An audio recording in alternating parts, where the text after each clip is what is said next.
सख्त सर्दी का मौसम था। हमारे मोहल्ले में एक पीर साहिब आए हुए थे जो लोगों के यहाँ बहुत मकबूल और पहुँचे हुए थे।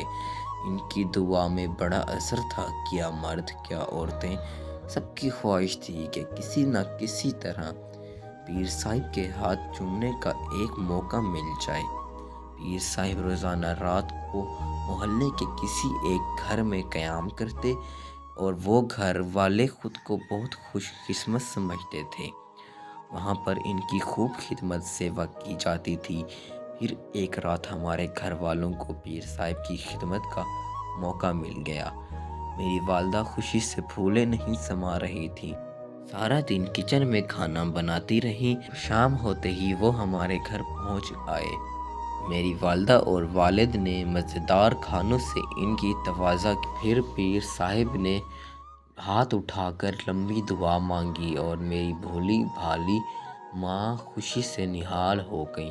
रात को अब्बू ड्यूटी पर चले गए और पीर साहिब का बिस्तर बैठक में लगा दिया गया। जब सोने का वक्त आया तो पीर साहिब ने मेरी अम्मी से कहा कि सोने से पहले मुझे टांगे दबाने की आदत है, वरना मुझे नींद नहीं आती। अम्मी ने झट से मुझे हुक्म जारी कर दिया कि अरम बेटी, बाबा जी की टांगें दबवा दो, और ख़ुद कमरे से बाहर निकल गईं।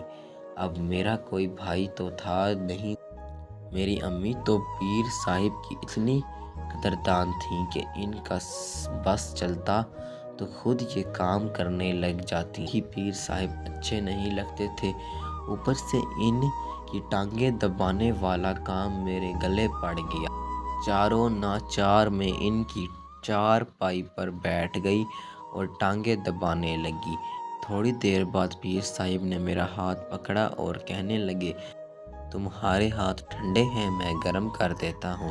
फिर मेरे दोनों हाथ पकड़कर दबाने लगे।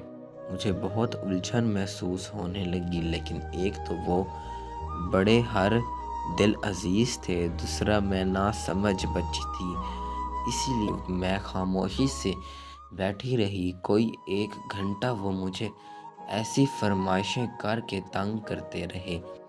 साथ जब इनका दिल भर गया तो मुझे कहने लगे कि अब जाकर सो जाओ, बाकी कल रात दबाना। ये सुनकर मैं परेशान हो गई कि ये सब कुछ कल भी करना पड़ेगा।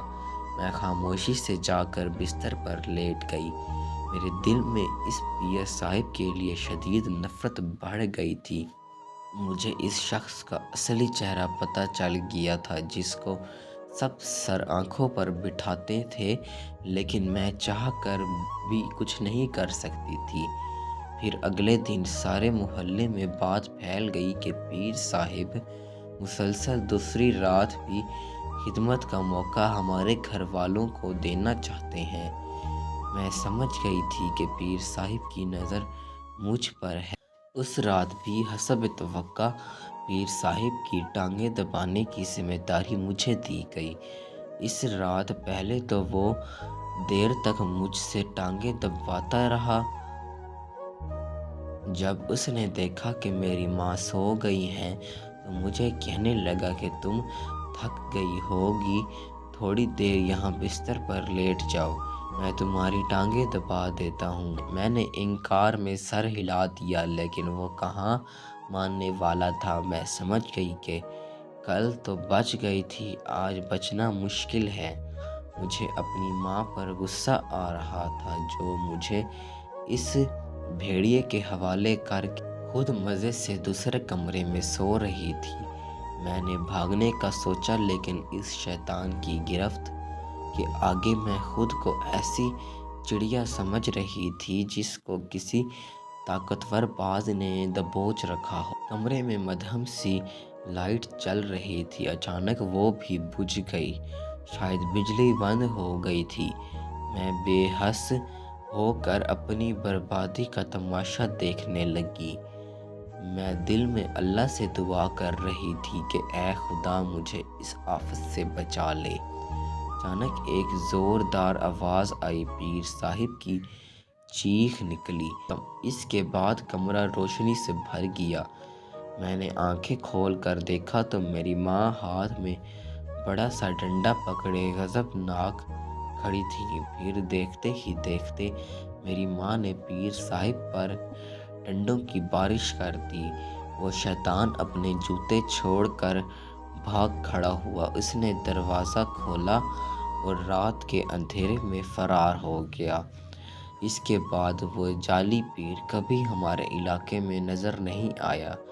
मेरी अम्मी ने मुझे बताया कि इसको शक तो पीर साहिब पर पहली रात ही हो गया था, लेकिन आज रात में मैंने छुपकर सब कुछ अपनी आंखों से देख लिया था। मेरी अम्मी ने खुद ही घर की लाइट बंद की थी ताकि पीर साहिब को संभलने का मौका ना मिल सके। फिर मुझे आगे से लगा कर कहने लगी कि मेरी बेटी, ये कैसे मुमकिन है कि इतना सब कुछ हो जाए और तुम्हारी माँ को खबर ना हो। मैं माँ की गोद में बैठी रोए जा रही थी।